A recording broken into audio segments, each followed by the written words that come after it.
प्रतिपक्षी सहित सबै प्रतिपक्षी दलहरूको यो बैठक थियो।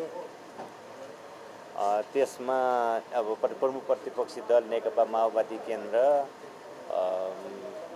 राष्ट्रिय स्वतन्त्र पार्टी, राष्ट्रिय प्रजातन्त्र पार्टी, नेपाल कम्युनिस्ट पार्टी, एकीकृत समाजवादी, त्यसपछि लोकतान्त्रिक समाजवादी पार्टी हाम्रो महन्त ठाकुरजी नेतृत्वको पार्टी, त्यसपछि नागरिक उन्मुक्ति पार्टी, आम आदमी पार्टी लगायतको उपस्थिति थियो।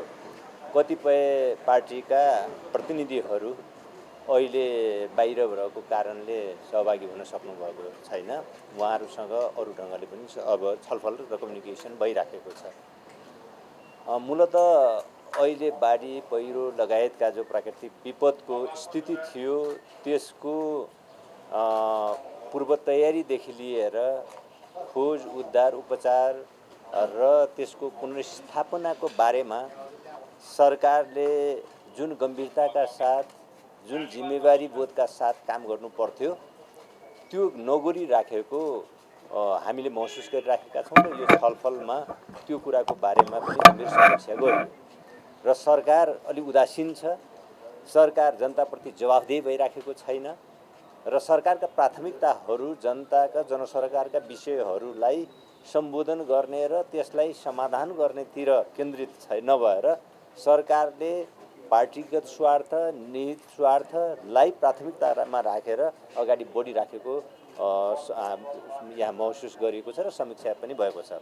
यो सबै परिस्थितिलाई ध्यान दिएर तत्काल प्रतिपक्षी पार्टीहरूको तर्फबाट सरकारलाई ध्यानाकर्षण गराउने, गम्भीर ढङ्गले ध्यानाकर्षण गराउने र ज्ञापन पत्र पेश गर्ने, प्रतिपक्षी दलहरूको तर्फबाट सरकार समक्ष ज्ञापन पत्र पेश गर्ने भन्ने समझदारी भएको छ, छलफल भएको छ र सरकारले प्रतिपक्षी दलहरूले जे जनसरोकारका विषयहरूमा उठाइएका आवाजहरू छन् त्यसप्रति गम्भीरता देखाएन, त्यसप्रति जिम्मेवारी बोध गरेन र सकारात्मक ढङ्गले रेस्पोन्स त्यसको गरेन भने अब विशेष अधिवेशनको आह्वान गर्नुपर्ने परिस्थिति पनि आउन सक्छ। त्यो बारेमा पनि छलफल भएको छ। तर अहिले भर्खर हामीले जनसरकारका यी सबै विषयहरूलाई लिएर सरकारको ध्यानाकर्षण गराउने र ज्ञापन पत्र पेश गर्ने अहिले प्रतिपक्षी दलहरूको बैठकले एउटा निष्कर्ष निकालेको छ। धन्यवाद। र यो विषयमा त हाम्रो स्पष्ट कुरा, सबै पार्टीहरूको पनि स्पष्ट कुरा छ र हिजो टिआरसीसँग सम्बन्धित विषयमा भयो एउटा बोलाइएको मिटिङमा पनि प्रमुख प्रतिपक्षी दलको नेताको हैसियतले हाम्रो पार्टीको अध्यक्षले त्यो कुरा स्पष्ट रूपमा राख्नुभएको थियो। यी यस्ता प्रकृतिका समस्याहरूको बारेमा छलफल हुँदा कानुनी प्रक्रियाबाट अगाडि बढ्ने कुरामा त कसैले पनि, स्वयं राष्ट्रपाले पनि त्यसमा चाहिँ कहीँ पनि अवरोध देखाउने कुरा गरिराखेको छैन र अरू कोही पार्टीको पनि त्यसमा चाहिँ नकारात्मक भन्ने धारणा भन्ने कुरा हुने भएन। तर यी र यस प्रकृतिका कुराहरू हुँदा कहीँ पनि राजनीतिक आग्रह, पूर्वाग्रह देखिने खालको, झल्किने खालको कुनै पनि त्यस्ता सङ्केतहरू देखिनु हुँदैन भन्ने कुरामा हामी सचेत छौँ। हामीले यो कुरालाई गम्भीरतापूर्वक उठाइ पनि राखेका छौँ। हिजोको मिटिङमा पनि हाम्रो पार्टीको अध्यक्षले प्रतिपक्षी दलको नेताको तर्फबाट यो कुरा त्यहाँ प्रधानमन्त्रीजी लगायत गृहमन्त्रीजीसँग पनि यो कुरा राख्नुभएको थियो। आज पनि सबै पार्टीहरूको त्यही प्रकारको धारणा रहेको छ। प्रमुख प्रतिपक्षी दलका नेता तथा पूर्व प्रधानमन्त्री कमरेड पुष्पकमल दाहालबाट आज संसदमा रहेका प्रतिपक्षी दलका नेतृत्वहरूलाई बोलाएर प्रतिपक्षी दललाई समावेश गरेर एउटा बैठक राख्नुभयो र त्यो बैठक चाहिँ विषय के थियो त भन्दाखेरि केही दिन अगाडि भएको जुन अविरल वर्षा, त्यो वर्षाको बारेमा त मौसम तथा जलवायु विज्ञान विभागले पहिल्यै फोरकास्ट गरिसकेका थियो, सरकारलाई उर्दी जानकारी पनि दिइसकेका थियो, जनतालाई पनि दिएको थियो। त्यसको बारेमा आवश्यक तयारी गर्नुपर्ने थियो सरकारले। त्यो खास तयारी गर्न सकेको पनि देखिएन र त्योभन्दा पछाडि त्यो उद्धार राहतदेखि लिएर गएर अहिले पुनर्स्थापनाका काममा पटक्कै ध्यान दिएको देखिएन र त्यो कुराले गर्दाखेरि पनि हामी संसदमा रहेको जनताको प्रतिनिधि संस्थाहरूले बेलामा जनताको निम्ति बोलेनौँ भने कहिले बोल्छ, के गर्न सक्छौँ त हामी भन्ने कुरालाई ध्यानमा राखेर हामीले छलफल गऱ्यौँ र हामी 2-3 दिनभित्रैमा यही विषयलाई लिएर सरकारलाई ज्ञापन पत्र दिँदैछौँ। र यस्तो सङ्कटको बेला छ, कर्मचारीलाई तलब दिने पैसा पनि राम्रोसँग नउठिरहेको बेलामा सरकार अहिले 110 जना भन्दा बढी परराष्ट्र मन्त्रालयमा कर्मचारी थप्ने, देशलाई आर्थिक स्थायी रूपमा आर्थिक भार थप्ने आदि खालको कामहरू पनि गरिरहेछ। यो पनि अत्यन्त गलत कुरा भइरहेछ।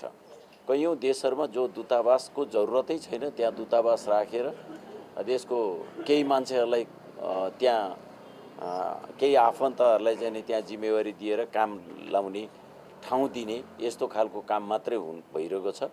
त्योदेखि बाहेक पनि अरू थुप्रै केस अब तपाईँले सुनिरहनु भएको छ। अब एउटा केस लागेको व्यक्तिसँग सरकारले अथवा देशको प्रधानमन्त्रीले आफ्नो पार्टीको भवन निर्माणकै लागि पनि एउटा ठुलो धनराशि सहयोग स्वीकार गर्ने, भवन बनाइदेऊ भनेर स्वीकार गर्ने यस्ता खालको कामहरू पनि भएका छन्। त्यो कुरामा कुनै सौदाबाजी भएको छैन भनेर भन्न पनि सकिँदैन।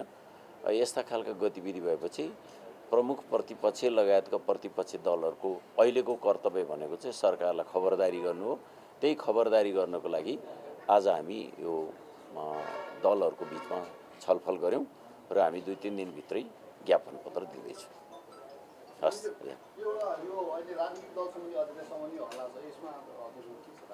होइन, अब त्यस्तो एउटा कुरा त ओलीजीले बेला बेलामा प्रधानमन्त्रीले बोल्या पनि सुनिन्छ, 2टा पार्टी मात्रै रहनुपर्छ भन्ने टाइपको कुरा बोल्या सुनिन्छ। अब हामीले 601 जनाले संविधान सभाबाट संविधान जारी गर्दा हामी 2 पार्टी सिस्टमको संविधान र 2 पार्टी सिस्टमको राज्य व्यवस्था बनाउन खोजेका थिएनौँ र त्यत्रो जनताको म्यान्डेटबाट बनेको संविधानको विरुद्धमा त्यसलाई बर्खिलाफ गर्ने गरी जुन खालको क्रियाकलाप गर्न कोसिस भइरहेछ, अध्यादेश ल्याएर साना पार्टीहरूलाई कमजोर बनाउने, टुक्र्याउने आदि खालको जे भूमिका हुन खोज्दैछ भन्ने चर्चामा छ। त्यस्ता कुराको पनि हामी विरोध गर्छौँ र त्यो बारेमा पनि हामी प्रधानमन्त्रीलाई तपाईँको यस्तो क्रियाकलाप भयो भने हामी सहँदैनौँ भन्ने खालको कुरा जानकारी गराउँछौँ। यो बैठक चाहिँ मान्य रवि लामिछानेको पक्राउको विषयलाई जोडिएर त्यसको प्रोटेक्सनका लागि त तपाईँहरूले शक्ति दिएको हुन विपक्षी मोर्चाले यो खासमा भन्ने हिसाबले बोलाउनु भयो, किनकि बाढी पहिरोको पनि निकै दिन भइसक्यो। त्यो विषयलाई छल्नको लागि एउटा आवरण दिनको लागि चाहिँ बैठक आह्वान गरेको भन्ने आरोप। त्यस्तो कसैले आरोप लाउन सक्छ, तर यति बेला यो विशेष गरी केही दिन अगाडि दसैँ जस्तो ऊ थियो, जसको कारणले गर्दा हामी सबै त्यसैमा व्यस्त पनि थियौँ, जसको कारणले गर्दा हामी यो खालको बैठक बोलाउन अलिअलि असमर्थ थियौँ। त्यसैले यो तपाईँले जे प्रश्न गर्नुभएको छ त्यो गलत हो। अब यस बिचमा सरकारले एउटा सहकारी ठगीको न्यू बनाएर उहाँलाई जुन खालको चाहिँ नि पक्राउ पूर्जी जारी गर्ने, पक्राउने आदि खालको कुरा, त्यो त अब अदालतले विभिन्न निकायहरूले के भनेका छन् त्यसमा भर पर्ने कुरा हो र हामी गल्ती गर्नेलाई कारबाही गर्ने कुरामा सरकारले गरेको कुरामा हाम्रो विरोध हुँदैन। तर गल्ती नगरिकन गल्ती गरेकै हो भनेर त्यस्तो खालको गतिविधि गरेर पार्टीहरूको बिचमा समस्या सिर्जना गर्ने काम गरियो भने त्यो कुरा पनि राम्रो हुँदैन। मैले भने हाम्रो सभापतिज्यू त विधिवत हिसाबमा त्यो चिज छानबिनमा सहयोग गर्न तयारै छ तपाईँले के होइन, खालि अलिकति राज्यको दुरुपयोग गरेर त्यो भनौँ न प्रशासनलाई दबाब दिएर नगरोस् भन्ने कुरामा त स्पष्ट नै हो। त्यो होइन, किन अहिलेको परिस्थिति त्यतिमा मात्र सीमित छैन। अब बाढीको त्यतिखेर सर्वदलीय बैठकमा जाँदाखेरि पनि हामीले भनेका थियौँ सरकार कुहिरोमा हराएको काग जस्तो भएको थियो भनेर। 4 जना मान्छे छानामाथि बसेर 4-5 घन्टा हारगुहार गर्दा नभएको चिजहरू, विपदको तयारी नभएको, अब त्यो चाडबाड भएर बिचमा अलिकति त्यो कुरा डाइल्युट भएको, तर विपदको पूर्व तयारी नभएको। र त्योभन्दा पनि अहिले अलिकति 2टा गम्भीर विषय चाहिँ के देखियो भन्दाखेरि एउटा चाहिँ जो मान्छे भनौँ न एउटा संयन्त्रबाट भ्रष्टाचारको चिजमा दोषी भएकोसँग लिएका जग्गाका विषयहरू एउटा होइन, जुन चिजले गर्दा त्यो पार्टीभित्रै पनि एउटा आलोचना भएको हो। त्यसले सुशासन कहाँ लान्छ, अब जस्तो अहिले त्यो जग्गा दान गर्ने मान्छेको पार्टनरहरू खोज्दै गयो भने त्यो कहाँ पुग्छ भन्ने कुराहरू एउटा गम्भीर विषय भयो।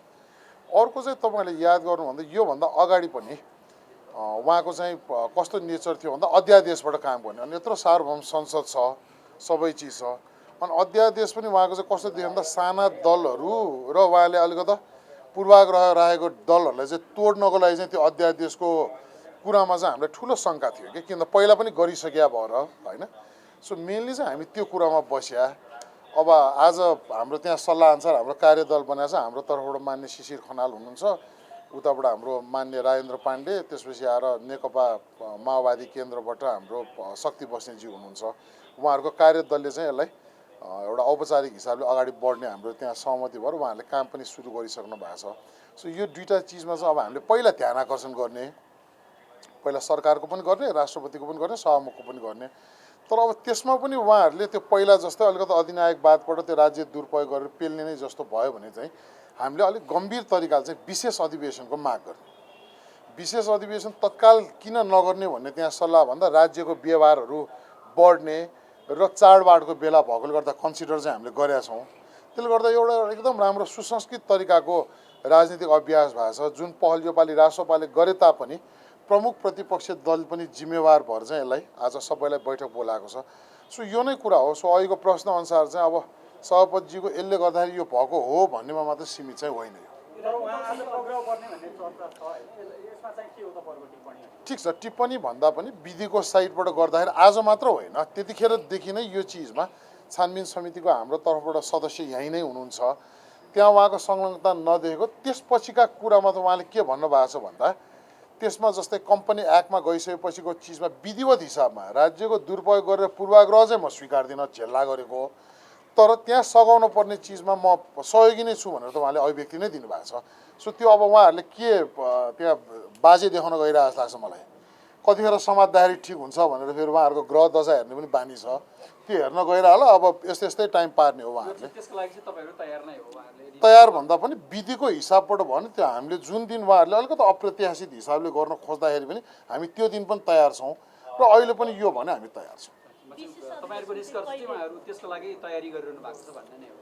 होइन त्यसरी नहेर्नु, त्यही त मैले आजको बैठकले तपाईँहरूले त्यतातिर मोडिदियो भने मूल वस्तु चाहिँ डाइल्युट हुन्छ। मूल वस्तु त्यो होइन, त्यो एउटा नियमित प्रक्रियाको कुरा। उहाँले सोध्नु भएको छ विशेष अधिवेशनमा पनि हामी कहाँनिर गम्भीर छौँ भन्दा तत्काल आजै गएर माग्न लागेको होइन, किन राज्यलाई पर्ने व्यवहार जुन जनताको एकदम चासोको विषय छ र अहिले चाडबाडको टाइममा हामीले कसरी कन्सिडर गर्ने र त्यसमा पनि एउटा विधि एउटा प्रक्रियाको हिसाबमा जाँदाखेरि पहिला ध्यान आकर्षणै गर्दाखेरि सचेत गराउने।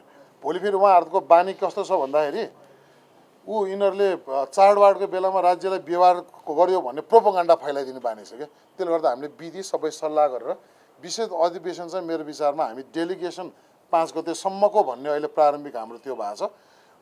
त्यसपछि चाहिँ हामी विशेष अधिवेशनमा माग गर्छौँ।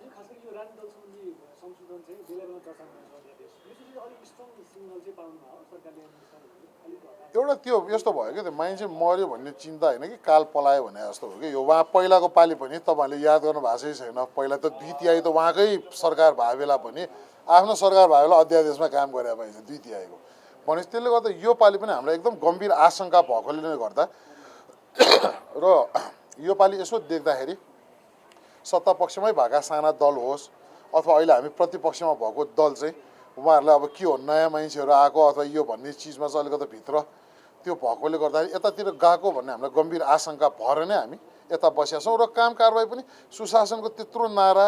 अर्को कुरा तपाईँहरूले याद गर्नुभयो भने हामी सरकारमा हुँदाखेरि त 2.5 महिना त अवरोध खेप्या मान्छे हामी त। उहाँहरूलाई त हामीले शङ्काको सुविधा के दिएको थियो भन्दाखेरि 100 दिन त कटाउन दिउँ भनेर त दिया हो नि त। हामीले त त्यस्तो अवरोध गर्ने त्यो उफ्रिने काम त गरेका छैनौँ होइन।